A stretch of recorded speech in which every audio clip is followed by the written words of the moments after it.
정치 기술만 있었을 뿐입니다. 기억하시겠지만 얼마 전에 유력한 야당 후보가 부상하자 여당 대표는 뒷조사 파일을 만들고 있다고 당당하게 얘기했습니다. 초등학교 반장 선거에서도 손가락질 받을 만한 일입니다. 아무리 야기하고 칭피스란 뜻이라도 권력 유지를 위해서라면 다 괜찮다? 이런 것이 현실 정치라면 이런 정치 경험은 없어도 좋지 않겠습니까? 저는 정치가 원래 무엇이어야 하고 지금 무엇을 해결해야 하는지 생각과 비전을 가지고 국민들 속으로 들어가겠습니다. 저희 어머니는 낙동강변의 작은 마을에서 자랐습니다. 1959년 태풍 사라고가 한반도 남단을 강타했을 때 논밭이 모두 쓸려나가면서 저희 어머니의 꿈도 같이 쓸려나갔습니다. 지나가는 꿈을 듣고 저희 어머니는 입을 줄여야 되기 때문에 강 건너에 있는 집으로 씹을 갔습니다. 그 젊은 부부는 일자리를 찾아 서울로 상경했습니다. 4남매를 낳아 키우면서 저희 어머니는 내 자식들은 나처럼 배움을 포기하지 않도록 하겠다. 나보다 나은 삶을 살게 하겠다. 끊임없이 다짐했습니다. 저희 부모님은 그 소망을 이루었습니다. 눈부신 경제성장 속에서 산업화 세대는 자신들보다 나은 삶을 사는 자식 세대를 키워냈습니다. 나도 너희들처럼 살아보고 싶었다. 올해 80인 저희 어머니가 자주 하시는 말씀입니다. 그런데 지금 청년들은 어떻습니까? 경제가 내려앉으면서 기회가 사라졌습니다. 월급을 모아서 내 집을 마련하고 아이들 공부시키고 은퇴를 준비하면 당연했던 삶이 지금은 더 이상 당연하지 않습니다. 뛰어오기가 없으니까 금수저, 흑수저 차이가 따라잡혀지질 않습니다. 이게 우리 시대의 급소이고 가시입니다. 정치란 온 힘을 다해서 시대의 급소를 포착하고 가시를 빼내는 일입니다. 그러나 소위 민주화 세력은 이런 정신을 외면하고 자기들 권력을 유지하려고 국민들을 편가라 싸워붙이는 일만 했습니다. 이 사람들은 정치란 게 원래부터 네가 죽어야 내가 산다는 것이라고 끊임없이 호도하면서 불법과 내로남불을 일삼았습니다. 우리나라가 민주화된 지 이미 30년이 넘었습니다. 그런데 지금 와서 우리 국민들이 법치와 민주주의를 갈구하는 것은 정말 웃을 수도 없고 그렇다고 안 웃을 수도 없는 상황입니다. 제대로 된 정치 세력이라면 지금처럼 기술 기반과 산업 지역이 지진처럼 변하는 세상 앞에서 함께 힘을 합칩시다 이렇게 말을 했어야 합니다. 젊은이들에게 기회를 주기 위해 우리 기득권을 양보하고 개혁합시다 라고 국민들을 설득했어야 합니다. 지난 20년 동안 신생아 수가 반으로 줄었습니다. 희망이 없는데 어떻게 아이를 낳아 키웁니까? 이 정부 3년 동안 전역제 일자리가 200만 개 날아갔습니다. 기회가 없는데 어떻게 희망이 있겠습니까?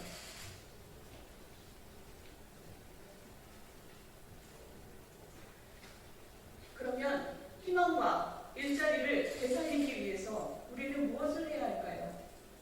경제학자로서 제가 단언컨대 투자하고 싶고 혁신하기 좋은 경제를 만드는 것 말고 다른 길은 없습니다. 그런데 그것을 하기 위해서는 그게 왜 안 되는지 우리 안을 들여다보고 뭐가 문제인지 굳은 살을 발라내고 그리고 허리띠를 줄라매야 됩니다. 그것을 개혁이라고 부릅니다. 그러나 모든 개혁은 기득권 세력과의 싸움이고 귀족 노조와의 싸움입니다. 그렇기 때문에 어려울 수밖에 없습니다. 그러나 뼈를 깎는 개혁을 말하지 않고 장밋빛 얘기만 하는 것은 정치가 아니라 기만입니다. 문재인 대통령 그리고 문재인 정권은 어떤 개혁도 하지 않았습니다. 노동개혁, 교육개혁, 공공부문개혁 어느 하나 입에 올리고 있지 않습니다. 하다못해 곧 고갈될 것이 뻔한 국민연금도 방치했습니다. 그러면서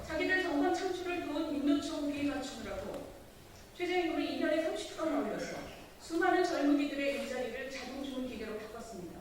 이 정도면 정부가 아니라 일자리 파괴범입니다. 부동산은 어떻습니까? 아파트에 대한 환상을 버려라. 그러면서 내 집 마련 꿈을 박살냈고 임대차법으로 전세 도시를 말렸습니다. 이 정부가 근성 있게 한 것이라고는 빚을 내서 돈을 뿌리는 것뿐입니다.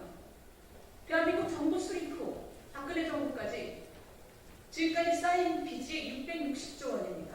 그런데 그 3분의 2만큼을 문재인 정부에서 새로 쌓았습니다.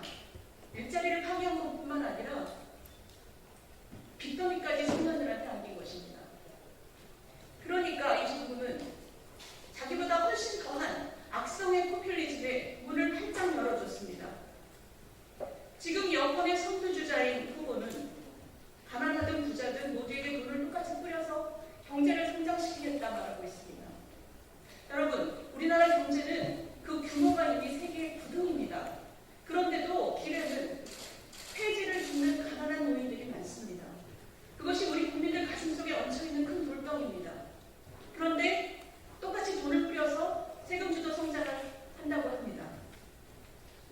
소득주도 성장으로 경제를 말아먹어도 얼마나 국민이 우스웠으면 이런 짓을 반복합니까? 지금은 4차 산업혁명입니다. 어떤 나라가 추락할지, 어떤 나라가 도약할지 아무도 모르는 불확실성의 세계입니다. 우리 스스로를 바꿔야 내일을 바꿀 수 있습니다. 다른 나라에 없는데, 경쟁 무게는 없는데 우리나라에만 있는 규제는 다 없습니다. 우리 경제를 꽉 막고 있는 혈맥은 뚫고야만 한다. 이런 마음으로 전심 전력을 다해서 우리를 쇄신하지 않으면 청년들의 내일이 없습니다.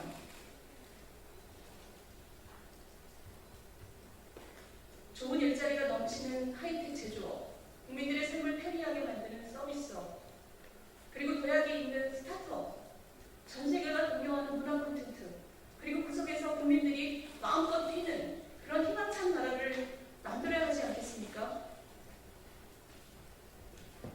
희망이 있어야 선한 영향력이 사회를 퍼져 나갑니다. 내 앞이 보여야 나보다 참지도 못한 사람을 따뜻하게 배려할 수 있습니다. 공정한 룰 속에서 힘껏 뛰어본 뒤에야 100% 내가 잘나서가 아니라 운도 따랐구나, 이것을 깨달을 수 있습니다. 급소를 치료하고 가시를 빼내야 사회가 건강해집니다. 국민 여러분, 이번 대통령 선거는 너 죽고 나 죽자 정치를 끝내고 민주주의의 본질을 회복하는 선거가 되어야 합니다. 입으로만 공존을 외치면서 한가리기만 해대는 유공자들을 역사에서 몰아내는 선거가 되어야 합니다. 앙상한 이념으로 국민 삶을 망가뜨리는 탈레반들로부터 권력을 되찾아오는 선거가 되어야 합니다. 진보의 칼을 쓰고 기득권 노조의 편만 들면서 개혁을 막아서는 그런 수구 세력에게 책임을 묻는 선거가 되어야 됩니다. 권력이 만들어낸, 정치가 만들어낸 지역 갈등, 세대 갈등, 남녀 갈등을 끝내는 화합의 선거가 되어야 됩니다. 저는 비록 그것이 고통스럽더라도 한국 경제의 굳은살을 베어내고 새로운 기회를 만들어내겠습니다. 꿈꾸면 이룰 수 있고 바라면 원할 수 있는, 바라면 이룰 수 있는 길을 열겠습니다.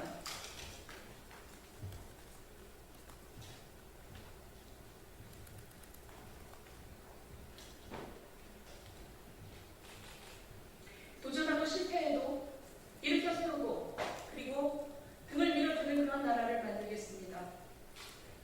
청년이 미래를, 희망을 얘기하고 그리고 모든 국민이 오늘보다 나은 내일을 믿는 그런 나라를 만들겠습니다. 다음 세대에게 부담을 넘기지 않는 나라를 만들겠습니다. 그러니 국민 여러분, 여러분 한 사람 한 사람의 목소리를 내주시고 영향력을 모아주십시오.